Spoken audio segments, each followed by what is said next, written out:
Boa tarde a todos. Então vamos lá, mais um vídeo aqui no canal do Professor Darley. E hoje vamos falar um pouco sobre a história das pandemias. Bem, mas antes, queria que todos fossem lá no nosso Instagram, @DarleyAS, e nos seguissem. E aqui no nosso vídeo, vai lá, curta, compartilhe, inscreva-se no nosso canal, dê seu like e aperte o sininho de notificações para ficar sempre antenado com os próximos vídeos. Para a gente falar sobre a história das pandemias, nós temos que iniciar falando do conceito de pandemia. Bem, trata-se como pandemia uma doença que se espalha por vários países e a mais de um continente. Assim, a pandemia é o pior dos cenários de propagação de um agente infeccioso a pessoas não imunes. Temos que falar também do conceito de endemia e epidemia. Diz-se endemia quando um fator interfere negativamente na saúde de uma população, como uma doença que pode ser ou não contagiosa, a exemplo da dengue no Brasil. Por outro lado, epidemia é o aumento repentino de casos de uma doença infecciosa, provocada, em geral, por um vírus ou bactéria, em uma região por um período sustentado de tempo, exemplo, malária e febre amarela. Quanto à principal característica de uma pandemia, é que ela deve ser levada em conta o seu critério geográfico. Assim, será considerada uma pandemia a partir do momento que um agente infeccioso se espalha por mais de um continente. É vista, então, como uma pandemia. Agora, galera, vamos falar um pouco das principais pandemias da história. Pandemia de varíola. Quanto às características, bem, sabe-se que a pandemia da varíola, ou pandemia de varíola, ela iniciou no Egito, mais ou menos no século XII a.C. e perdurou até o século XX, espalhando-se pelo mundo. Mais ou menos ali na década de 1980 que ela foi erradicada. Então foram cerca de 3.000 anos de pandemia da varíola. A contaminação da varíola é através do vírus Orthopoxvirus variolae. A transmissão era de pessoa para pessoa através das vias respiratórias. E os principais sintomas eram febre, erupções na garganta, na boca e no rosto. E a erradicação, como eu falei, foi mais ou menos ali na década de 1980, através da vacinação. Varíola do macaco. Bem, a chamada varíola do macaco não é considerada ainda, uma pandemia, mas um surto que vem intrigando os cientistas, levando em conta o rápido crescimento de infectados e o fato de pessoas infectadas de lugares tão distantes. Mas é algo preocupante que está se espalhando aí pelo mundo, a chamada varíola do macaco. Agora, peste bubônica ou peste negra. Quanto às características desta pandemia, ela surgiu mais ou menos ali no século XIV. O local de surgimento dela foi na Ásia Central, mas o local de atuação principal dela foi a Europa. E a contaminação é através da bactéria Yersinia pestis, encontrada em ratos. O número de mortes varia entre 50 a 200 milhões de pessoas. Bem, assim, em números, ela é considerada a maior pandemia da história da humanidade. Características da peste negra. Os sintomas vômitos, calafrios, dores de cabeça, fadigas, dores musculares e complicações respiratórias. Ainda quanto à peste negra, no que diz respeito aos sintomas, tinha ali os bubões ou caroços em partes do corpo, especialmente nas virilhas e axilas, manchas negras pelo corpo, pelo qual ficou conhecida também como peste negra. Agora, quanto à contaminação, a contaminação era feita principalmente por secreção de outro indivíduo ou contágio por via respiratória. E a erradicação dessa doença, ela se deu no século XX através da vacinação. E o nome da vacina era vacina antipestoso. Pandemia de cólera. No que diz respeito às características, bem, essa pandemia, ela surgiu no século XIX. Acredita-se que ela surgiu entre os irlandeses que viajavam para os Estados Unidos, né, ali para trabalhar como mão de obra, em busca de emprego, de melhores condições de vida, de sobrevivência.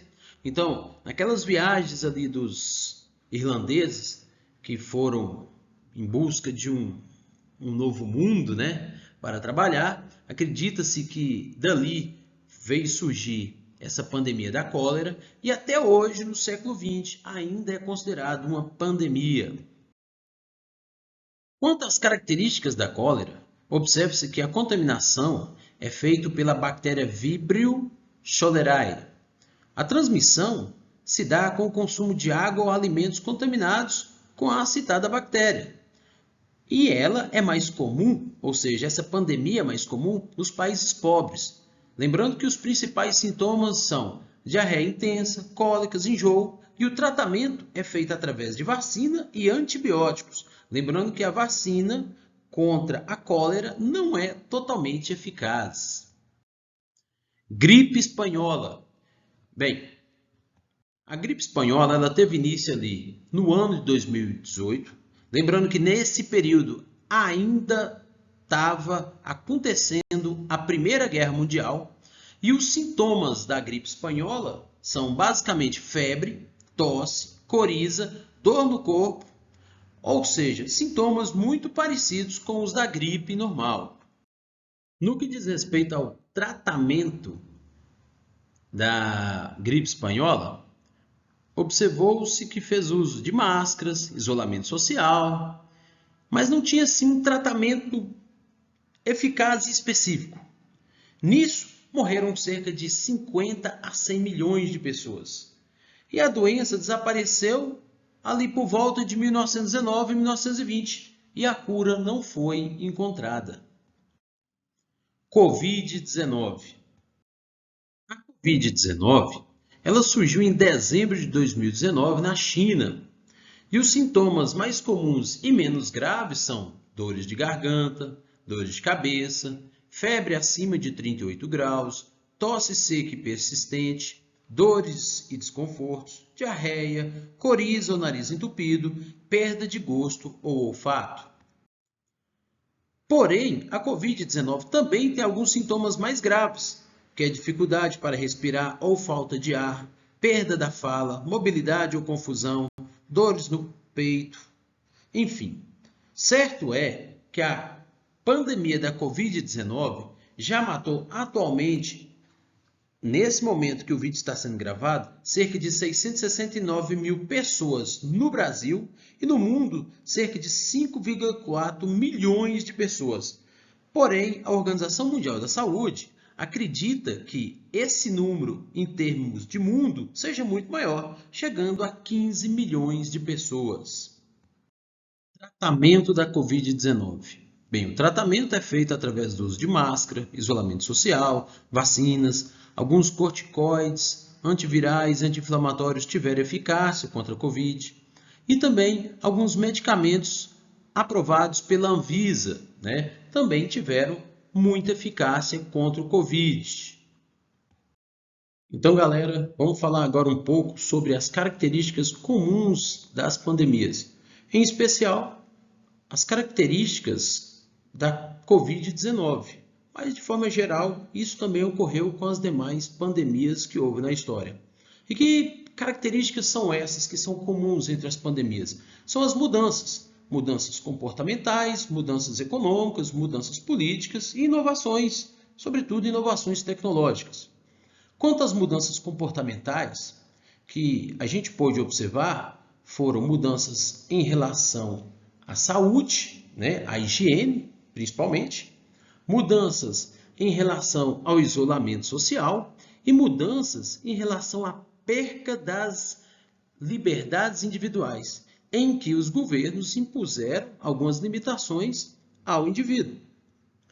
Da mesma forma, houve também mudanças econômicas, E até hoje a gente pode observar o impacto que nós ainda estamos sofrendo em relação ao preço dos produtos, ou seja, a inflação. É tanto que há pouco tempo a China, ela fechou o porto de Xangai, tendo por base sua política de Covid-0, e esse fechamento do porto de Xangai, ele fez com que a inflação de grande parte do mundo subisse novamente, que já estava alta e subiu mais ainda. Que isso mostra o poder de uma pandemia no trato econômico, não só aqui do Brasil, mas do mundo. Da mesma forma, podemos observar também mudanças com respeito à política. Por exemplo, teve um governo na Itália que ele sofreu uma perca política devido ao trato que ele deu à pandemia. Da mesma forma, a gente pode observar que o governo dos Estados Unidos, Donald Trump, um dos motivos que levaram ele também a sucumbir, a cair, foi também o trato que ele deu à pandemia da Covid-19. E, por fim, algumas mudanças em relação à tecnologia, algumas inovações tecnológicas. Por exemplo, o trabalho home office,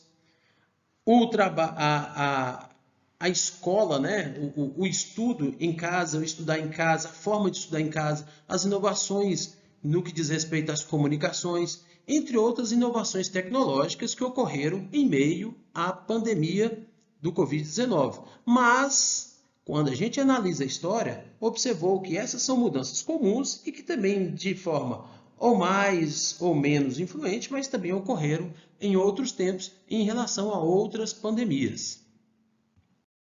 Gente, agora chegamos numa das partes mais importantes desse vídeo, que é quanto à obrigatoriedade da vacinação.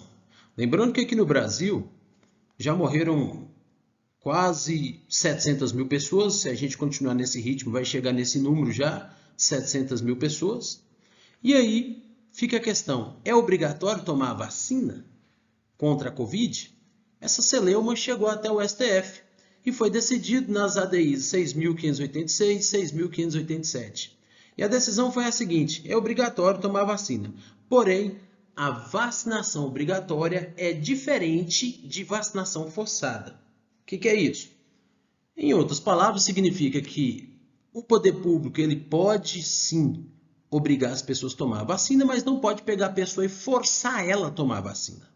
Dessa forma, o poder público ele pode implementar medidas indiretas. Que medidas são essas? Assim, ele pode proibir a pessoa de frequentar certos lugares, se não for vacinado, proibir a pessoa de assumir certos cargos públicos, se não for vacinado, tudo dentro dos princípios da razoabilidade, da dignidade humana, da proporcionalidade e também desde que previsto em lei. Bem, então essa foi a decisão que tem prevalecido até hoje no STF.